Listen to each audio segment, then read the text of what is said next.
Now, good evening, everyone, and welcome to the Hurley Heritage Society's February lecture. My name is Raleigh Green, and I'm proud to be the Vice President of the Hurley Heritage Society Board. We have another great presentation lined up for you tonight, and we'll delve deeper into Hurley history by hearing about the people who lived in our area prior to the Dutch settlers' arrival. The presentation is titled Native American Occupations in the Esopus Drainage. I want to remind everyone to please remain muted during the presentation so there is no background noise distractions. Again, please remain muted during the presentation. After the presentation, there will be a Q&A, questions and answers, where you can unmute yourself to ask questions and/or send a message via the chat feature. The Hurley Heritage Society is pleased to host these lectures for the public's enjoyment. Our nonprofit organization maintains the Hurley Heritage Museum, free and open to the public, as well as hosts numerous programs and events throughout the year. Your generous donations and memberships help to keep our programs going. If you're not already a member, we would invite you and be very pleased if you would visit our website where you can register and become a member and or donate and support our organization. So now let me have the pleasure of introducing our guest speaker, Joseph E. Diamond. He received his PhD from SUNY Albany and has been teaching class at SUNY New Paltz since 1992. Professor Diamond's research specialties include historic and prehistoric archaeology, prehistoric ceramic analysis, historic glass and ceramic analysis. He has conducted digs and research on local history and Native peoples' culture. Welcome, Professor Diamond. Thanks, Raleigh. So my talk, oh, there you go. So my talk tonight is about the Stockbridge Munsee, the Esopus Indians that lived in the Esopus drainage from around, from the time of contact going all the way back for several thousand years. Initially, I was going to start this at about 1000 AD, but what I'm probably going to do is start it right around 1400 AD. And the first slide here shows probably one of the best books that you can get. So you might want to write this down. I'm starting off with my friend Bob's book on the Munsee Indians. This is I think it's University of either Oklahoma or Nebraska Press. If you can get it, get the hard copy because some of the best tidbits in the book are in the footnotes, which are really, really great. And of course, this shows you what local Native Americans would be dressed like during the early contact period. You've got the guy on the left wearing he's got stockings on, he's got a bright red kind of like a cloak. He's got tattoos. The woman has probably an indigo dress on. And you can also see the fact that she's tattooed also and also has leggings on. Go ahead, hit it, Raleigh. So what I was going to start out with were the houses that people lived in. This is from an absolutely fascinating site called 230/3/1. I'm sure you're going to write that down because you're going to forget that real quickly. This is down in Dutchess County. It's actually a post-mold pattern that is about 16 feet wide by about 34 feet long. And when you look at this, and this is right around 1450 AD. What you're seeing is a house pattern composed of very small black circles, and running down the center there, you have some pit features, some of which have corn in them. These are the remnant archaeological remains of what people's houses look like after, in this case, about 600 years or more. Go ahead, Raleigh. This is what that house would have looked like. Now, this is an example down on Huguenot Street, which is made of elm bark. This is a smaller example. The one that I just showed you was 34 feet long. You'd probably have to take another one of these and add it to it in terms of size. What they are is a double post mold of saplings that are lashed at the top. There is an elm bark door, and then at the top there's a space for smoke to get out with a covering over it so that rain doesn't get in. Go ahead. This just shows the same house on the Archaeological Field School from 2017. You can see it in the background for scale. And of course, this is the way we gather our data. What you're seeing right there in the foreground with the red hat is Ruben. On the to the left of him is Jen, and they're working in 2-meter squares. And as I show you some of these pictures, the size of the squares kind of vary a little bit, but this is kind of an action photo. Oh, and by the way, the lady in the left right there who's sorting through the little bin is wrapping up her PhD in bioarchaeology at University of Arizona. Next slide. So this is another post-mold pattern. There are several here. This is the Goldcrest site up at Papscony Island on the eastern side of the Hudson River, just below Troy. In the upper left, you can see a rectangular post-mold pattern.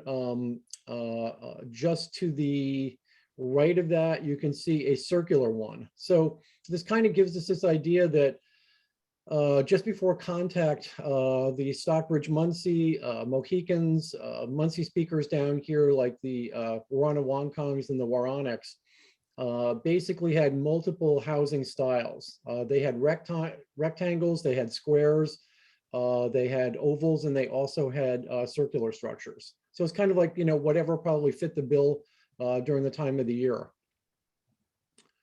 Go ahead.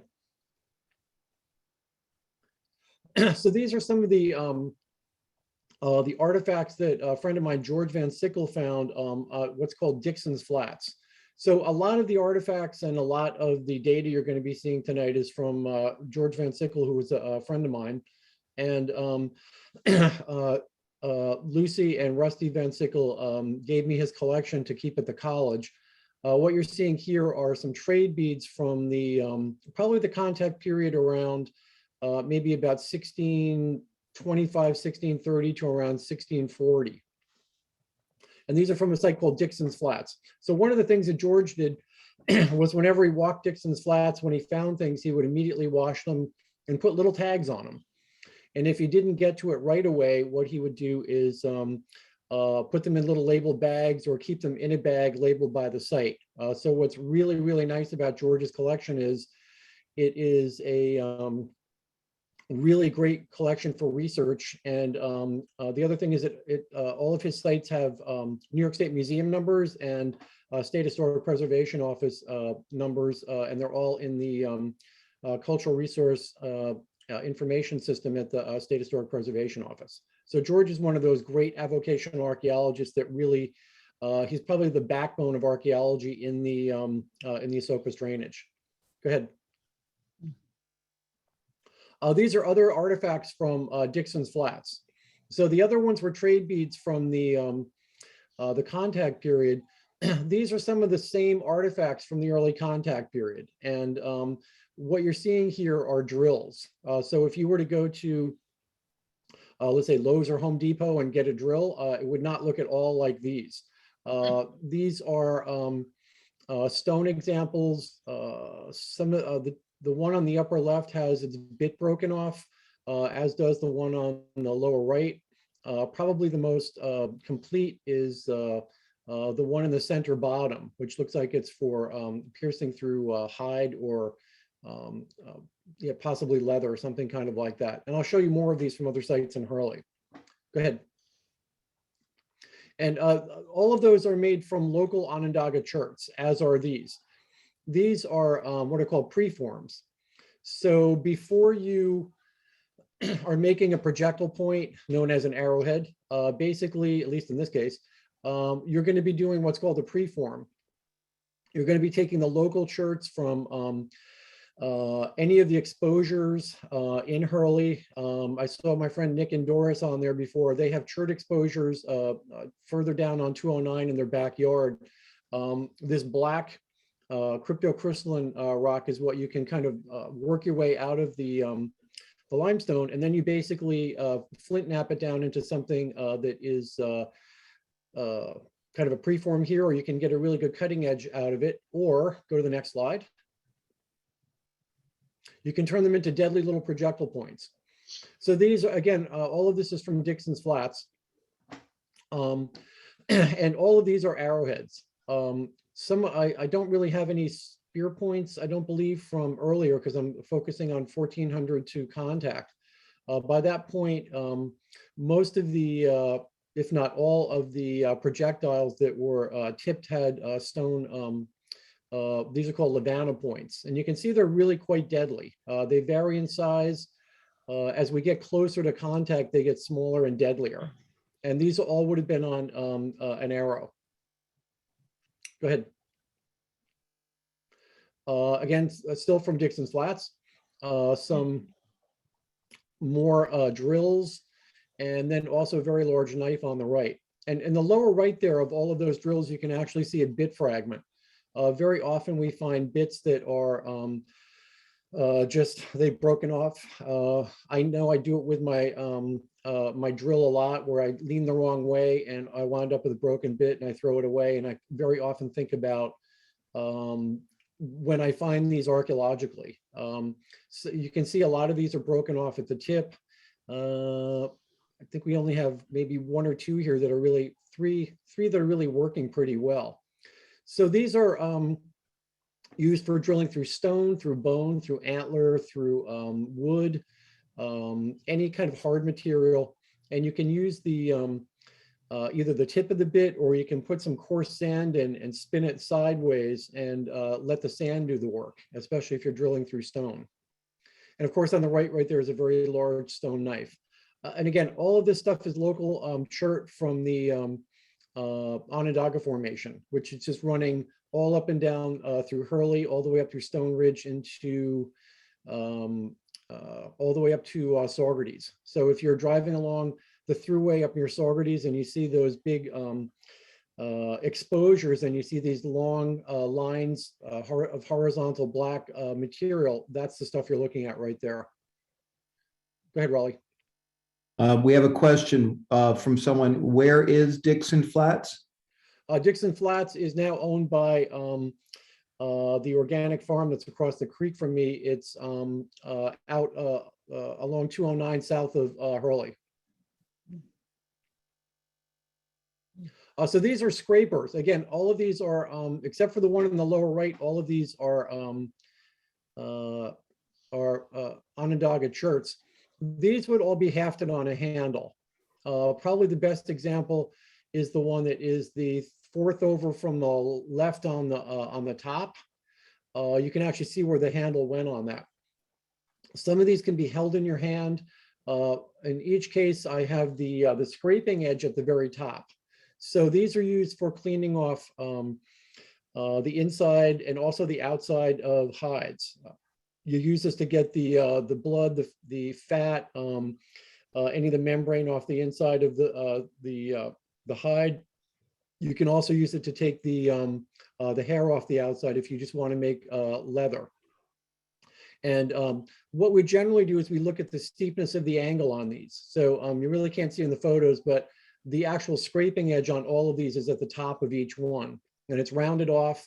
And depending on the angle of it, when you look at the actual artifact, it could be used for scraping hides, or it could also be used for scraping a more hardened surface like wood, or something to get tree bark off, or something like that.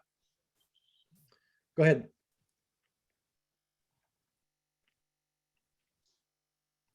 These are some of the pottery fragments from Dixon's Flats that are kind of relevant to this time period. Some of the pottery that I could have included here goes back to around 700 or 800 AD, but I didn't want to throw that in. These are pieces from right around 1400, right up until contact. On the left, you have a piece of, it's something idiosyncratic. I really can't name what it is. In the center, you have a piece of Iroquois linear, and these are all right up on the rim. So these are the rim of the pot. And on the right, you have a piece of what's called Kingston incised. All of these are after about 1400 AD, going right up to European contact. And in each case, these were found on sites on Dixon Flats with those late projectile points and also those trade beads. Go ahead. This is a site right next to my house. It's conveniently located. This is in Riverside Park. I kind of threw in something here just to give people an idea of what people are fishing with. This is from the Wolfersteig site, which is right near the Riverside Park sign in Hurley. These are all net sinkers. The other thing is, as you go through these slides here, what I've done is I've got some recent publications coming out. So I just dragged the whole figure into the PowerPoint. So these are all just little cobbles. You just whack them on one side, whack them on the other, flip it over, whack it again, and then grind it with another piece of cobble, and you wind up with something you can go fishing with. And you can see most of these guys are not that big. In the bottom scale there, that's 6 inches long. So most of these are about 2 inches, maybe 2.5 inches by about 2.5 inches. And at least at this particular site, right on the Esopus Creek, the kind of fish that people are catching are, believe it or not, sturgeon, striped bass, shad, perch. What else do we have in there? Creek chub sucker, darters, different kinds of minnows, catfish, and then we also have freshwater mussels. So think about that. In Hurley, just before European contact, without that big dam in Saugerties to prevent people from, prevent fish from coming up, you have shad, striped bass, and sturgeon coming right into Hurley. And we see this also in at the Hurley site, which is right on Hurley Avenue, where Jim Burgraff found some several large sturgeon in what he calls sturgeon pits. So these folks are just catching them right in the Esopus Creek, right in Hurley. Go ahead. This is also from the Wolfersteig site. This is on the left, you have a kind of an abrader or a plant processing stone for grinding, let's say, nuts or possibly corner beans. And on the right, 2 pieces of pottery. One is from around 1100 AD, and the one at the bottom right is about 1400 AD. And I just kind of threw that in there for the abrader. Go ahead. So this is the grape site. This is a site that was excavated by George Van Sickle and Jim Burgraff. And just to kind of start this off, this if you look at the key over there on the right, you'll see that there's a little square that's 5 feet. This excavation took them about 6 years, and they excavated 256 5-foot squares, and they screened it through window screen mesh. So I'm pretty sure that George didn't miss any beads at all. What you see here is the limit of the excavations on the outside, and then there's the edge of what they call the black stain. When I go through George's notes, he called it sooty. And what you can see there is a row, not a really great row of post molds, but at the top you have the end of the house, and down at the bottom you can see the other end. And you can see some of the post molds working your way up. And right in that whole area where it says limit of excavation, there was a cattle trail, which George told me obliterated a lot of the post molds. So what we have are a bunch of hearths in there, some really interesting pottery, some really interesting artifacts, and also some really interesting Dutch artifacts, probably from probably the end of the first quarter of the 17th century, so right around 1625-35. Go ahead. So these are some of the beads. This is the bead profile that you would see right around 1625 or thereabouts, 1625, 1630. These are all coming from Amsterdam. These are the kind of beads that Henry Hudson's crew would have, except for those 2 big tubular beads up in the upper right. All the other ones are consistent with the kind of beads that Henry Hudson's crew would have had to trade for different items when they came into the Hudson in September of 1609. So the what you're seeing here is the black bead on the upper left, very early, a white football bead. In the lower left, some white beads, some of which have aquamarine centers. Working my way across here. In the center, you have a white bead with a aquamarine core and then stripes, and then kind of a rare bead to the right of that. It's blue and it's got, there you go. It's blue, it's got white circles in it with little red dots in the middle of that. It's called a flush eye. That's the only one I've seen in the Hudson Valley from this time period.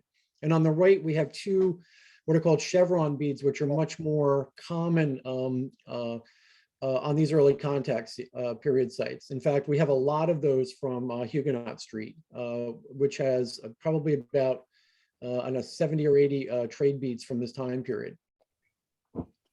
Go ahead. Here's just a better close-up. This is a shot I took a little bit earlier. So down in the lower left, you can see that flush eye bead. This is made using a technique called façon de Venise, which is glass in the Venetian style. And what they're doing is they're making, for any of these beads here, they're making large canes, cutting them and then putting them into a barrel with sand and then rolling the beads to give them a little bit of dullness, but also to basically make them so that the edges aren't sharp and they can turn them into necklaces. Oh, here's the other thing. When you look at the color palette here, it is red, white, blue, and black. And you'll see that at the Staubley site coming up in a few minutes. One of the things we don't see here in the Hudson Valley in the 17th century is we don't see the use of green or orange. These early beads are all red, white, blue, and black, and I think that has a lot to do with color symbolism. Go ahead.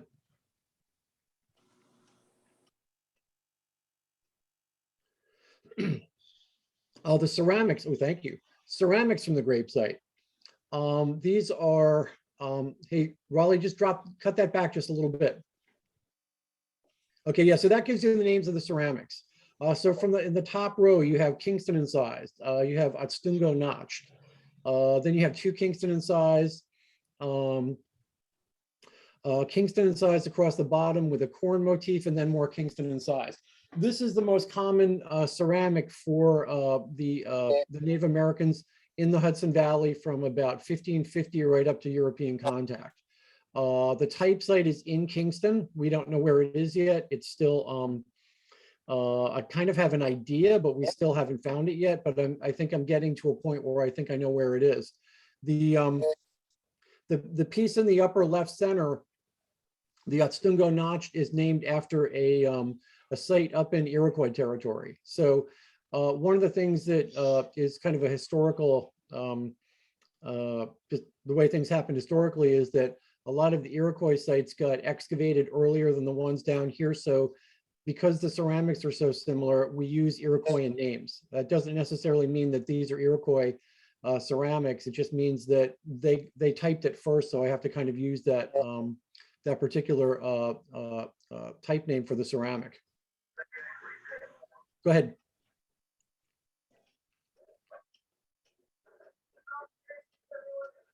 Somebody's not muted. Okay, these are, again, the projectile points that you see. These are from the grape site, very similar to the ones from Dixon Flats. These are, I think, every one of these except number 260 on the lower right, and the two in the upper left are Onondaga cherts. Those are what are called Mount Marino cherts, which occur in river gravels, and they also occur up in Greene County at a whole bunch of different quarries. Also, we have some of the quarries in Ulster County also.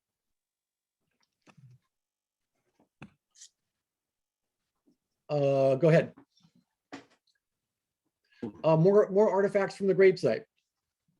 So from left to right, we have a Selter and adze, which is interestingly enough made of chert, which is looks like a piece of river cobble that they fashioned into what would actually be a woodworking tool. Then you have two knives and a broken drill. And then basically another one of these thick kind of preforms that might have turned into either a drill or a projectile point if it had a little more workmanship. Go ahead. Hey, Joe, Yeah. is the word chert, is that also for flint? Yeah, George, actually in the dictionary of relax. geological terms, when you look at flint, it says see chert, and then when you look at chert, it says see flint.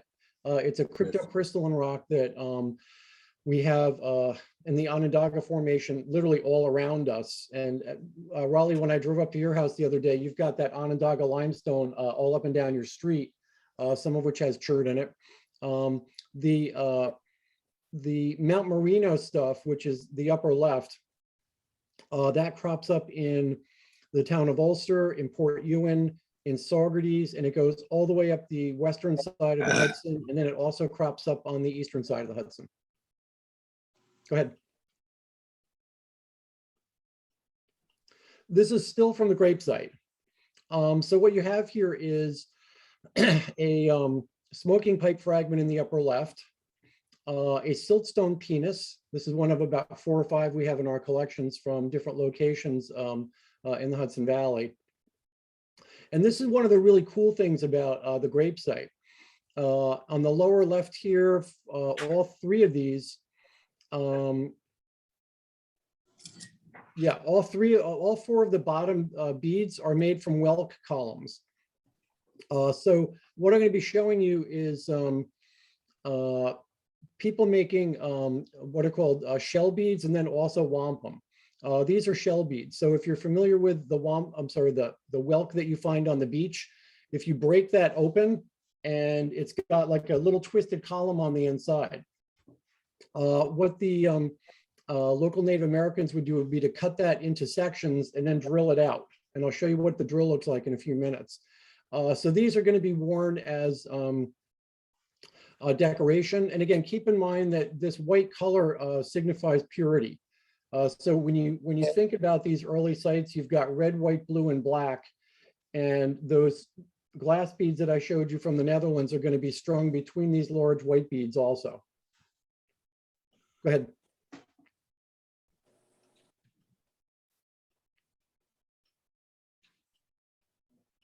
Ceramics from the grape site. These are more ceramics.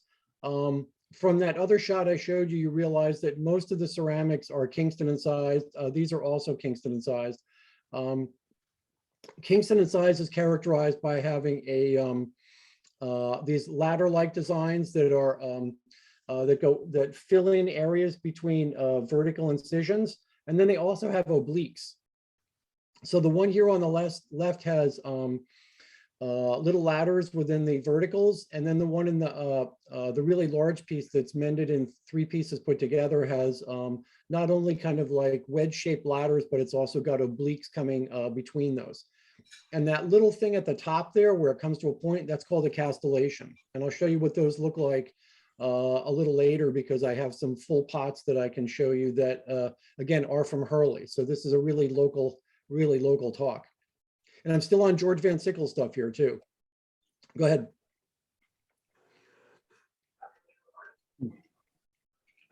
So this is what they would look like in one piece. This is from the S2 site, which is on Hurley Avenue between Kingston and Hurley. This is considered to be by Bob Funk, our former state archaeologist, the finest piece of Kingston incised known. What is it? Jim Burgraff and another amateur archaeologist found this back in the 1970s. And this whole collection is at the New York State Museum now. And again, you can see the ladders. These particular pots have castellations. They have little notches at the top, and then they generally have 3 lines horizontally, and then they have decorations below that, either verticals or obliques. And then at the base of the collar, they have notches, which are either formed with a piece of stone, maybe a piece of wood, or maybe even a fingernail. Some of them look like they've been made by a woman's fingernail. Go ahead. Here's another example. This is from the Hurley site. This is midway between, actually, this is in the town of Hurley, right on Hurley Avenue. This was excavated by Jim Burgraff back in the 1970s. So again, same kind of motif. You've got little castellations, either a row of dots or a row of verticals just below that, 3 lines, and then vertical incised lines with ladders in between, and then oblique designs with notches at the base of the collar. And most of these pots are generally about 3/4 of a gallon to about 1.5 gallons. They're not as large as some of the ones that I've seen in Hurley from around 1000 AD, which probably hold about maybe 5 to 7 gallons. Go ahead. Still on the grape site. These are other trade goods that kind of go along with the beads that I showed before. The upper four left are all projectile points. These are being made out of copper pots that are cut up and then just basically cut up by the Munsee speakers, and then basically turned into projectile points. Next to that, you have 2 tinklers, and then you have a hawk's bell. Over on the far left, you have 3 scraps of copper, and then in the middle, 2 cassock buttons, which the Dutch are using on their cloaks to kind of close their cloaks down the middle. It's kind of like a glass button. To the right of that, a rolled copper bead. And what's interesting about this is it's hollow on the inside, and it looks like it's got a little closure on it. So I'm kind of wondering if this might have been an artifact that held very, very small beads for transport. If you couldn't get them on a string, you could slide them. You can see where there's dirt still on the inside of this. You could put beads on the inside of this and then crimp that little piece of copper up at the bottom. And then at the bottom, you have a rolled pewter bead on the left and then a copper bead on the right. And you have to kind of imagine all of these pieces of copper being about as shiny as that copper in your basement for your pipes. This stuff has been in the ground since about, again, about 1625. So it's oxidized. It doesn't look all that great. But when people were wearing this as artifacts, or as I should say, decorative items, they would be a lot shinier. Go ahead.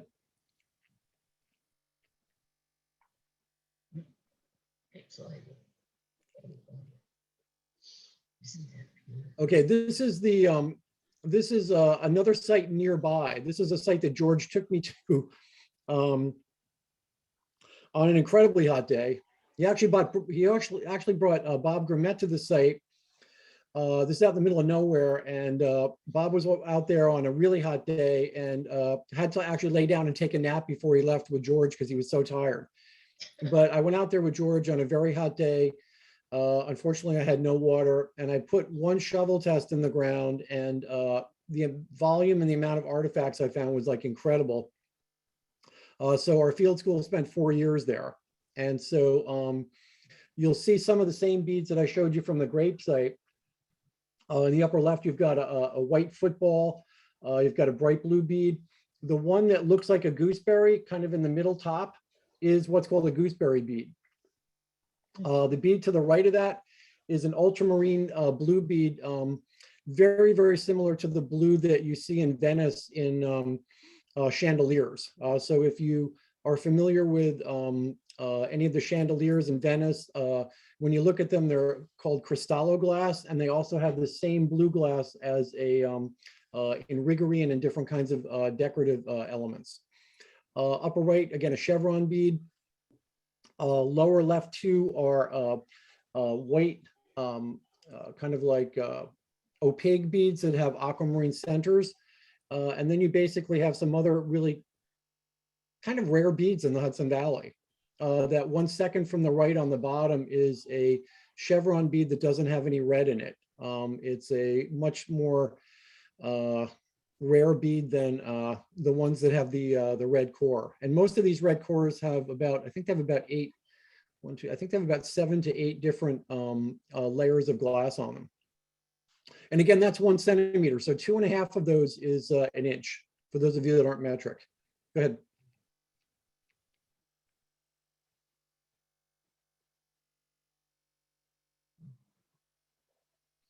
Okay, so this is more of the Staubli site. So this is shell bead production in the town of Marbletown. And these are from the top left all the way across the top. Those are whelk fragments. They've been broken. They're in various states of manufacture. You can see the one second from the upper right. You can see where it's been cut off in 2 locations.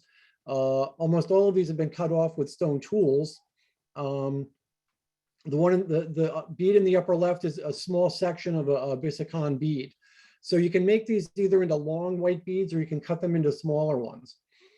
Second row, all the way across to the drill, all of those are also whelk fragments.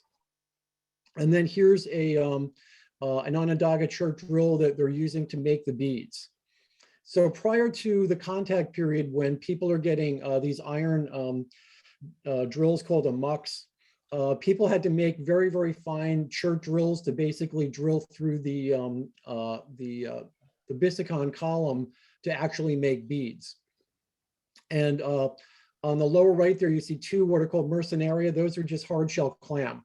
And we know that these are traded from the coastal area because the clam shells were actually in a pit with the Bisicon. So normally if I'm on an archaeological site and I'm finding clam shells, I think it's going to be historic, but these were buried very deep with other shells and also with the with that chert drill.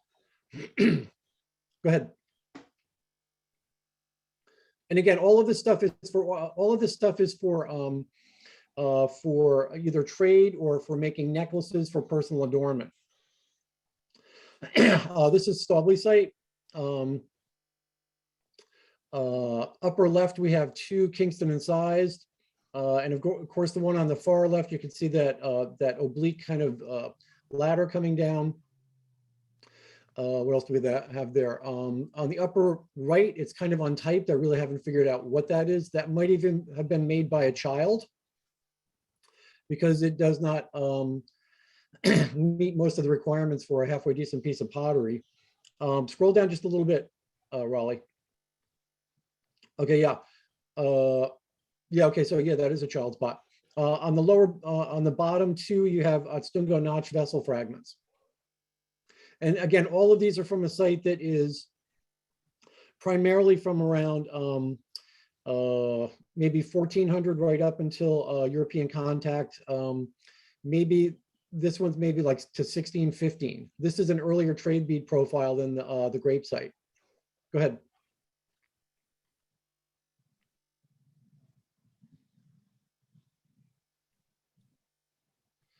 This is again more of the Staubli site. On the top there, you have again Keaduta Atstungo incised. These are 2 sites up in Iroquois territory. They were excavated back in the 1930s and 40s, and of course they typed it. So I have to kind of use that typing. And again, that top piece looks like it's made by somebody who is just learning how to make pottery. My friend Bob Kuhn is doing a rather huge article, which is turning into a book on corn. And his next project is going to be pots made by children. And I'm going to suggest this as a possibility because the motor coordination on this is leaves a little bit something to be desired. The 2 at the bottom are really, really nice pieces of pottery, though. These are, if I believe, from the same vessel. Yeah, they might be from the same vessel. They have vertical incisions below those 3 lines and then a crenellated top.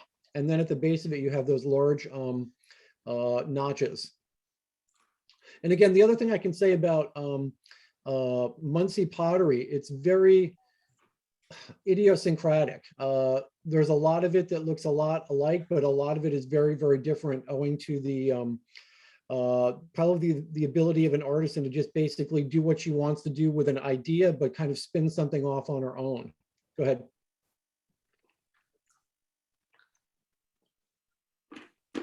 More ceramics from the Staubley site. These are again named after an Iroquois site, or two of them, Cayuga and Otstungo, in size vessels. There are no ladders on these, which makes them these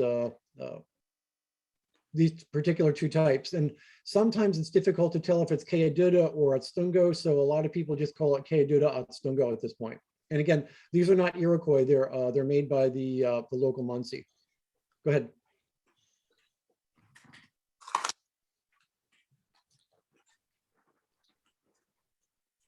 So getting even closer to the Hurley Historical Society. These are from across the street from your building. These are from the backyard of the Van Dusen site, which we excavated in 1992 and 1993. And what you're seeing here are some artifacts right around the contact period. The whole bottom row are either copper projectile points or copper scraps. On the upper right is a 16, I think it's a 16, Raleigh, scroll down a little bit. Oh, there's no caption there. I think it's from the 1690s. I think it's a British coin from the 1690s. And on the upper left there is a fragment of a, it's called a Bartmann-Kruge or a Bellarmine. It's a ceramic that's made in Frechen in Germany. These start about 1580 and they kind of end up the end of their range about 1690. This one right here is a pretty early one. It's probably from the 1660s or 70s. That would actually, the one on the upper left would actually have a face above it with a beard on it. Go ahead.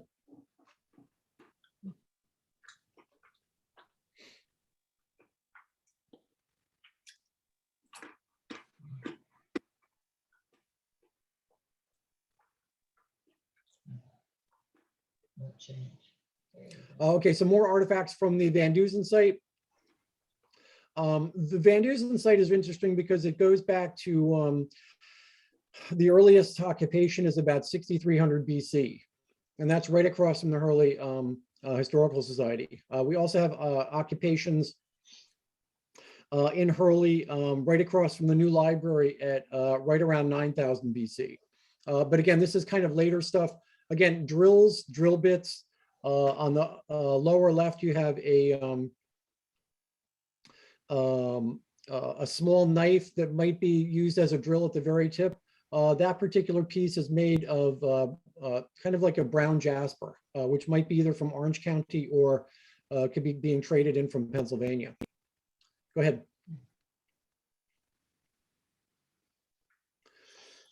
Still more stuff from the Van Dusen site.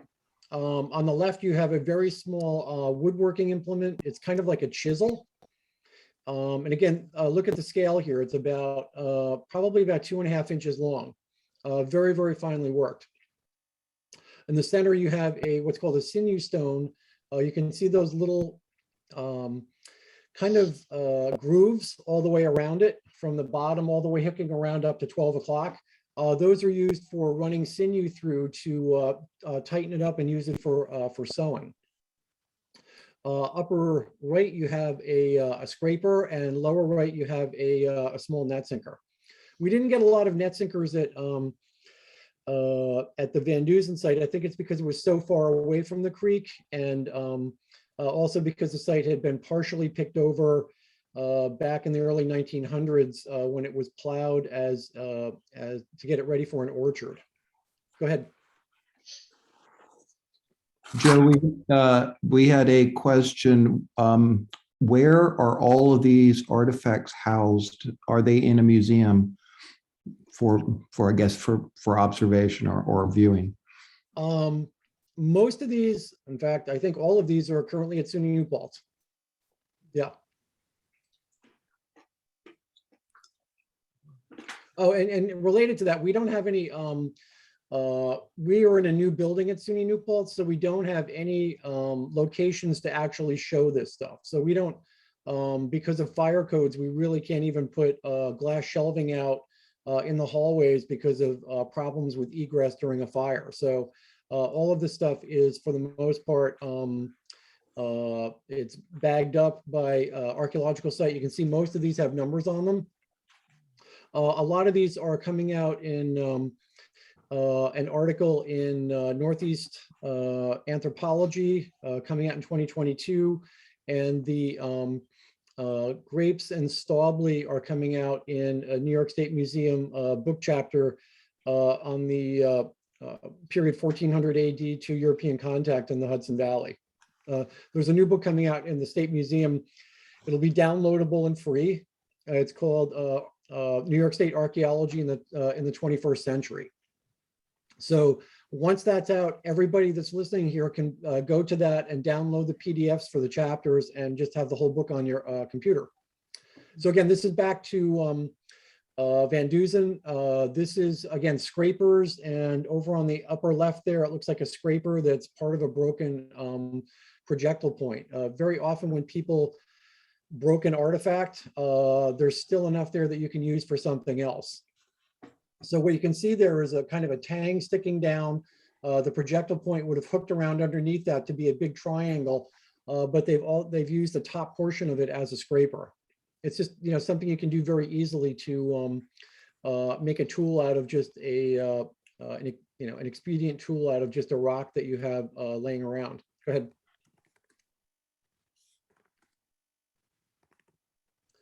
These are some of the artifacts from the Van Dusen site. These are all late and in the time period we're talking about here, from 1400 right up into contact. We have on the left here a piece of what's called chance and size, which does not have those notches at the base. You can see over on the left, it's got that little ladder though. What we start to see around 1400 AD is people starting to decorate with those little ladders in the Hudson Valley. They do it a lot less in the Mohawk Valley and out among the Oneida, but here it becomes very, very popular. To the right of that is a piece of Kingston incised, and you can just barely see that ladder on the left of it going up. And then on the right, a smoking pipe fragment with a cord wrap stick decoration on it. So you take a little stick, you wrap some cord around it, and then you just kind of rock it on the ceramic, and it gives you a nice little design of a whole little row of imprints. Go ahead.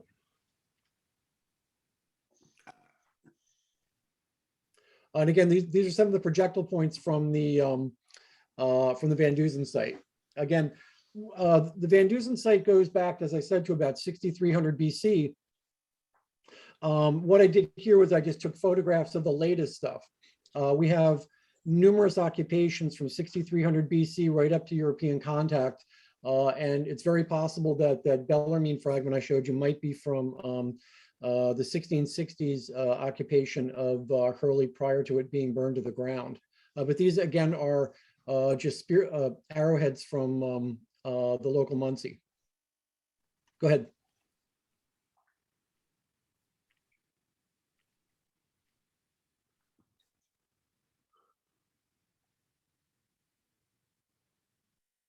I think that's it. Oh, that might be it. Yeah. That's it. Cool. I think I had 36 slides, Raleigh. That's 36. Okay, cool. Okay. Well, now, before we open it up to Q&A, do you have anything further to say about the presentation, about the subject matter? And thank you again very much, Joe. Yeah, well, I mean, what I want to give people an idea of is basically how people are leading their lives, where they're living. The other thing I might also add is from the work that George did and some of the stuff that I've been, following up on his work is figuring out that Native Americans in the the Esopus drainage would live on the floodplain during the summer, and then basically move up onto that terrace, like where Old Hurley is right now, where I'm sitting, just to get off of the floodplain. If you remember Irene, Lee, and Sandy, you don't want to be on the floodplain from about September to spring. So what folks are doing is they're growing their crops on the floodplain, harvesting, and then getting up onto the sand terrace, and then basically digging storage pits, and then burying the food either in their house or around their houses. And in some cases also building longhouses kind of way up in the backcountry away from the floodplain, and then also in locations that are protected from the north and the west wind. So little hollows up in Marbletown and in Hurley probably have, we know that they have house foundations on them, and artifact collections from the early 17th century.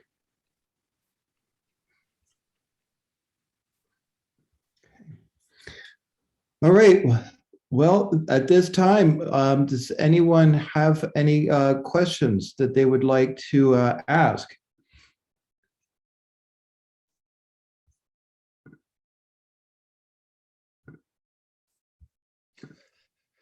Okay. Yes, I have a, this is Lorna talking. Find any burial sites? What's that? I'm wondering if you found any burial sites. No. No. Nope. What does that mean? Hey, Joe, I got a question. Glenn Kreisberg here. How you doing? Good, thanks. How are you? Thanks for doing this. This was wonderful. I'm curious, I know you published a paper, I don't know, sometime around 2012, kind of on this subject, some of the sites in the Esopus Valley. And in the reference, there was something about a subdivision that was planned called Hidden Forest in the town of Hurley that had a tremendous amount of archaeology associated with it. I think half of the sites that have been identified in the town of Hurley are actually on that 400 acres. Could you talk a little about that for us? A lot of those sites I actually identified prior to the archaeological survey, so they already had, I think, 3 or 4 of mine on that. That was for a very, very large subdivision that was going to be, I don't know, it was going to be like a gated community, and because it needed a whole bunch of permits, it had to have an archaeological survey. So they hired, I think it was Landmark Archaeology. Susan Gade did it with Jessica Schreier, I believe. And they identified a whole bunch of archaeological sites. I haven't really looked at the report because most of the sites are very, very small lithic scatters. Actually, I tried to get a copy of the report. It was never written because once the cultural resources were identified there, the developer went away. He would have been the one to pay for such a report. So unfortunately, there's a lot of good mapping of all those locations that were identified, but not a report. So that happens a lot. Yeah. When and I can think of one in Kingston also, on a site that's from around I know 7500 BC, where it went to a phase 2, and the developer just kind of backed out of it, and the collection never got written up. They never did the C14 dates, and we have some information on it, but not a lot. And so it does happen with larger projects where people will back out. One of my friends actually had that happen to him up in Catskill, and it cost him $125,000. Whoa. Yeah. Well, now I guess my question would be: were any of the anything from that Hidden Forest property dated? I don't know. I've never seen the report. Okay, I was just curious. When I referenced it in my paper, I just talked about the fact that Hurley has a lot of archaeological sites, and it's kind of a commonplace for us to kind of mention stuff that's within about a mile. And that particular site is pretty close, and that whole project, I think, had like 14 or 15 sites that they identified, but I've never seen the report. Yeah, it would be nice if maybe someday it gets written up. And then I see some folks, I came in late, unfortunately, and I saw some folks who were talking about obsidian. And what's interesting about obsidian is that it's a trading item. And if there was some, and a lot of times it's found to have been from Oregon or New Mexico, you know, some place out, well, Wyoming, Yeah. right? There's sites out west. So there must have been some kind of, you know, trading network that was literally across the country. Yeah, obsidian is extremely rare in New York. I mean, you see more of it out in the western portion of the state. You see it out in Pennsylvania, but the closest source is Wyoming. So it's got to make it across the Great Plains, across Mississippi. You normally see it on sites that are associated with the Dina Hopewell, which at least in New York State is going to be Meadowood and Middlesex.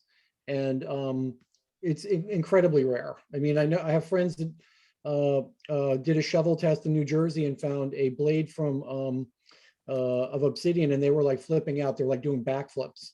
That's what happens They would when you use find the stuff. quartz, which was very hard to work with. What's that? As a resort to obsidian, I've read that they used to use quartz, but it's very hard to fracture the right way. Yeah, it is. Joe, By the way, can I ask you, will there ever be a meet on Dutchess County Native Americans? Will there be what? A meet regarding the Native Americans in Dutchess County? I don't know what you're referring to. Dutchess County. What does it mean? a Zoom meeting, a Zoom presentation. Yeah. This is the Hurley Heritage Society. So if you live in Dutchess or would like that, you might want to contact a historical society on the Dutchess side to invite Joe. Okay. So Joe, we have a couple questions on the chat. I'm going to ask you, go through a couple. One question is, how deep do the Munsee artifacts usually exist in the soil versus colonial times artifacts? This individual says we have a colonial property and dig up clamshells, but they seem newer from a trash pit, maybe a foot down. Yeah, they probably are. Normally, Native American artifacts and early colonial artifacts like Dutch artifacts are going to be kind of side by side, especially if it's in a plowed field. When George was walking around in Dixon's Flats, he was finding trade beads along with Native American artifacts. And then also in some of his bags, we have hundreds and hundreds of historic art items that get deposited on fields via what's called the honey wagon. So in the 18th and 19th century, if you want to fertilize your fields, you're shoveling your cow manure onto a wagon and then basically shoveling it out into the fields. And what you're doing in the process is picking up artifacts from around your house, and then they get deposited out in the fields. So we have little doll parts, we have little pieces of ceramics, we have buttons and stuff like that. Oh. The next question is, what's a significant difference in appearance between a contact site artifact and a site artifact from 6300 BC or earlier? The way that they're made is totally different. So a projectile point from 6300 BC is going to be more of a spear point because they didn't have bows and arrows at that point. And the as I showed on the screen here, most, if not all of the points on arrows are triangular by the time you get to the contact period. I unmuted. I don't know how to go back. Oh, it came up. Unmuted it. Nothing. Okay, another question, Joe.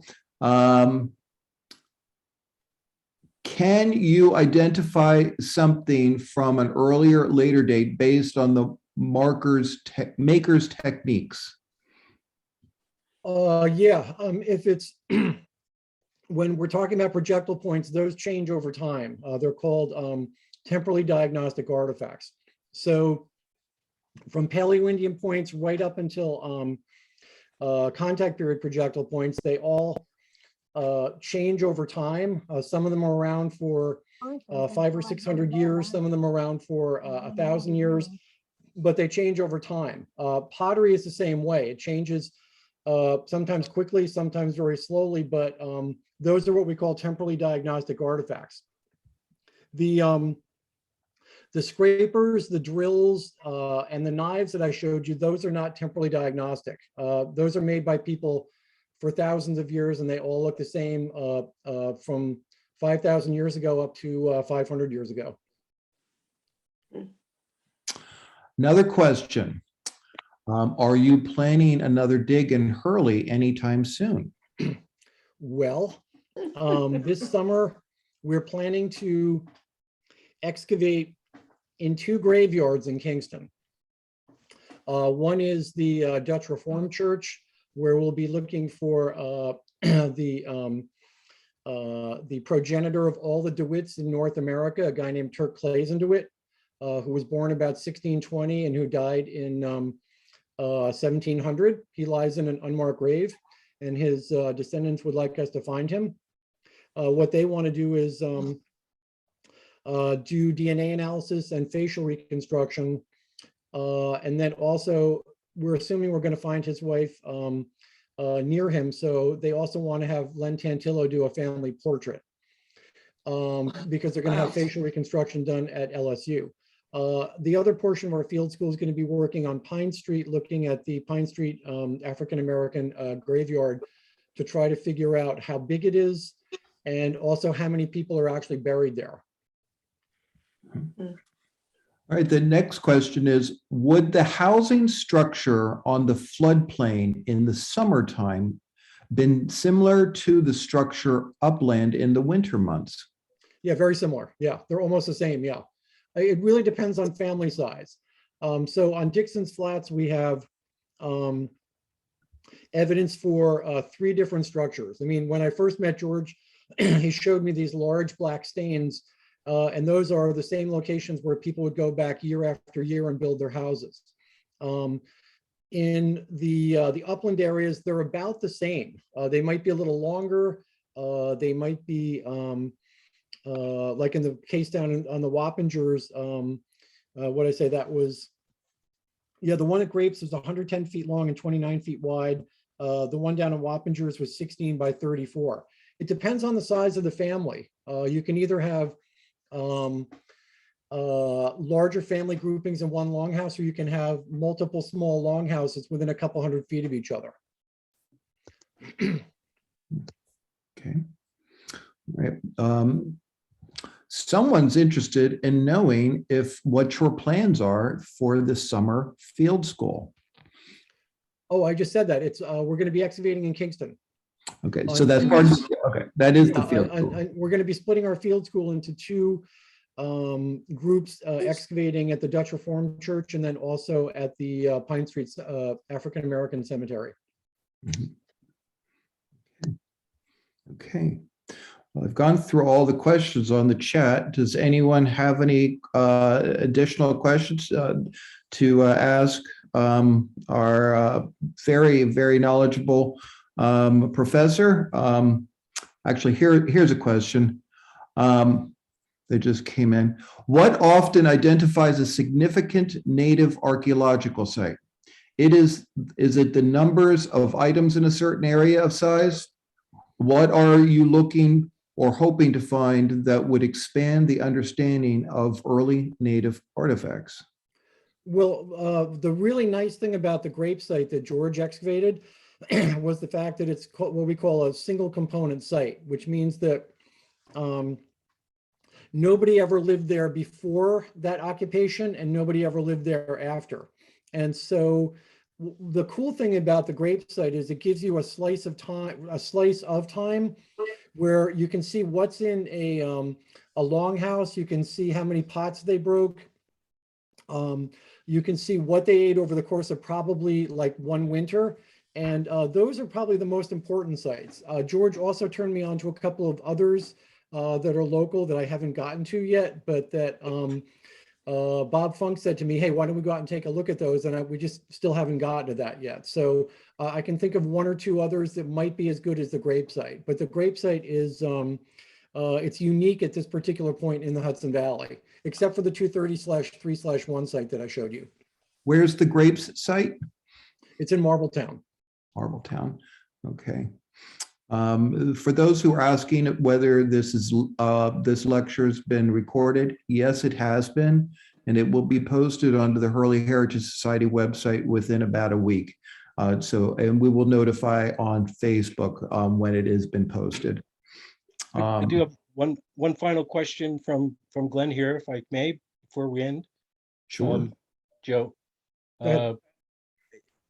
So anyone who's walked in the woods in our area knows that we see a lot of things made of stone, old stone foundations, old stone walls, unusual piles of stones or stone cairns, unusual boulders that might be appear to be set up or having been manipulated in certain ways. Is it possible any of them might be indigenous or Native American and pre-contact in our region?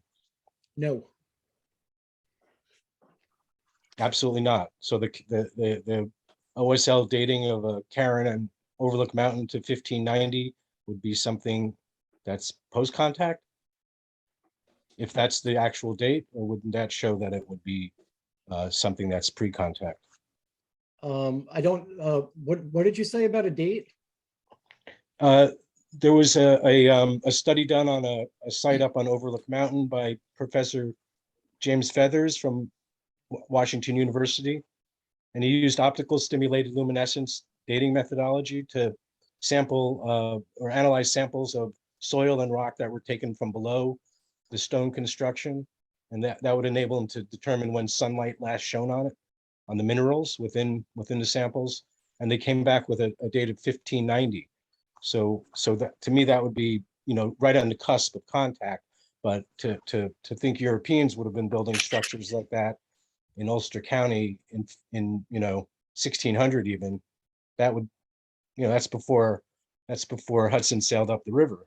So it would have to be indigenous or Native American.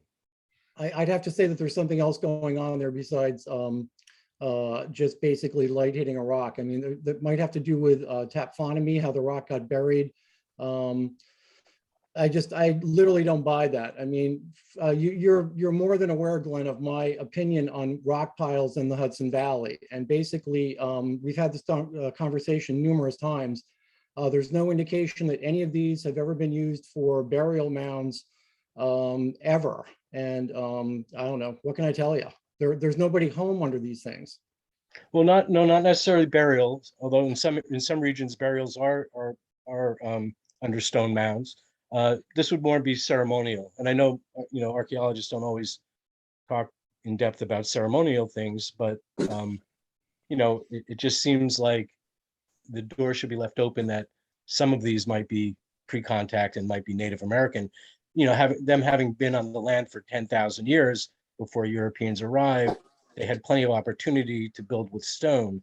So I guess I'm a bit of an advocate for them having that ability and having done that in that period of time, or at some point having built in stone. So that's just my opinion, but you have yours, and it's very learned. And I thank you for everything you've shared tonight. Thanks. Okay. Judy Abbott, you have a question? Yes, I do. I'm wondering, Joe, what is the deepest excavation you have done in the Hurley Flats? In the Hurley Flats, I've actually never worked on the Hurley Flats because basically it's always in corn.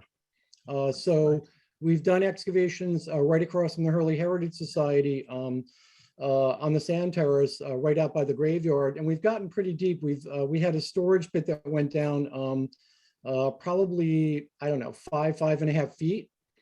So when you're looking at these storage pits from let's say maybe 1000 AD right up until contact, these things get really big. They're for holding corn and beans. Sometimes they have squash seeds in them. Sometimes if it's a different kind of storage pit, it might have acorns, walnuts, or chestnuts in it also. So, I mean, I haven't really done anything on the flats because the whole time I've lived in Hurley, it's always been in corn. And thankfully, George was out there every time the corn was down and just before they put it in every year. So we have a really amazing collection at New Paltz from George. And George is, you know, part of the reason why I can talk about this stuff.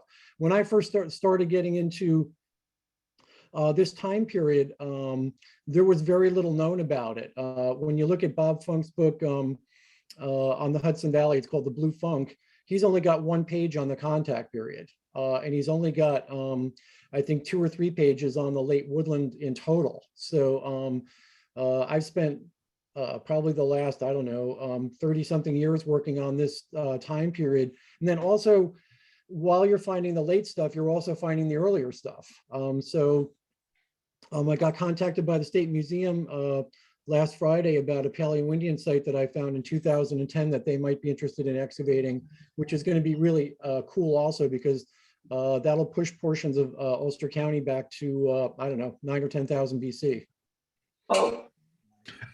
Let's see, Lucy? Lucy, you have a question? Yeah, well, Russell, I just want to thank you, Joe, for taking such good care of the work we gave your father's work, because that was his life interest, and he lived for those digs with you in the summer and out in the cornfields. So thank you for keeping them and using them for education. You're more than welcome. Joe worked with him a lot. Right. That's nice. Great. Are there any other, let's see, questions for Professor Diamond this time? Okay. All right. Hold on. Hi. We have a question here. Sure. Mark Hi, Joe. Peter. Can you hear me? One second. We have another question here from a Mark Peters. Go ahead, Mark. I've just got to put my screen back on. Yeah, I'm just wondering, with the excavation of grave sites, what are you doing with the remains that you find in these sites? We don't remove them. I've found human remains. I contact the Stockbridge Munsee, I contact the State Museum, and I contact the Office of Parks and Rec, and we go through the whole process, and generally they don't come out of the ground. They get covered over, they get white cloth, and they get an offering of tobacco, and they stay right where they are. Okay. All right.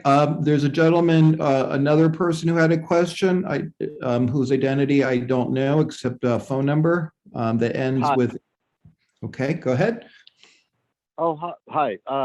Joe, this is John Moser, longtime student ago, teacher in Kingston. And so very interested that you're digging in Kingston this year. And the DeWitt family, I found that really very interesting that that they want to find their ancestors. But my understanding is that the oldest burials are actually under the church, the original church, or the catacombs or something like that.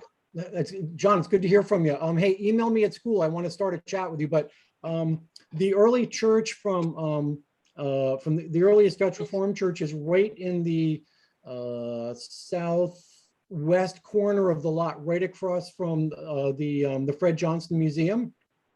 Sure. And when you go there, you'll see a big open area where there are no stones. So that's where the early church is. We think we know where Turclay's and DeWitt's burial is. And Raleigh, if you want a really interesting talk, I could hook you up with Gage DeWitt, who's kind of pushing this. The other thing I could also say is, for those of you that are interested in this, go to the DeWitt Family Historical Association site, and they have a video that Gage DeWitt put together that is really informative. He's got photographs from right around 1850, 1860 that show what we think is a wooden post that is Turclay's and DeWitt's grave. So we're gonna find, I think we're gonna find this guy. I have a good feeling about it. Okay, great. John, email me at school. Okay, Joe. Thank you so much. I Okay. was looking for this. Thank you. Any other questions at this time? Okay. All right. Well, then, Joe, I want to say, as a former graduate student of anthropology, I was totally enthralled by your presentation. I'm most appreciative, and on behalf of the Hurley Heritage Society, thank you for such a wonderful, insightful presentation, and thank you for your time this evening. I'd like to share with all of our guests to be sure to join us for our next online presentation, which is scheduled for April 28th at 7 p.m. and it's online.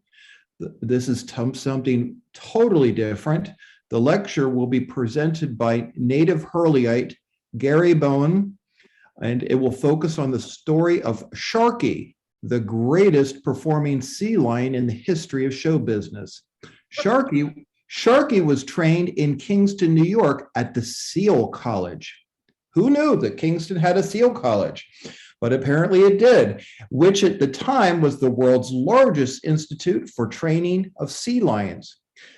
This should be a fascinating story. So there'll be more information to come. So stay tuned. If you're not a Facebook follower, Facebook follow us and like us online.